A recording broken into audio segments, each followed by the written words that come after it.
వయస్సులో వసంతమే ఉషస్సులా జ్వలించగా మనస్సులో నిరాశలే రచించలే మరీచిక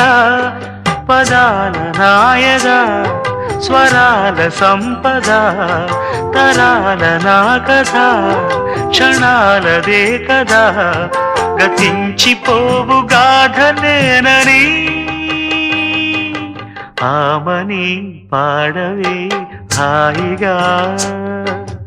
మూగవై పోకు ఈ వేళ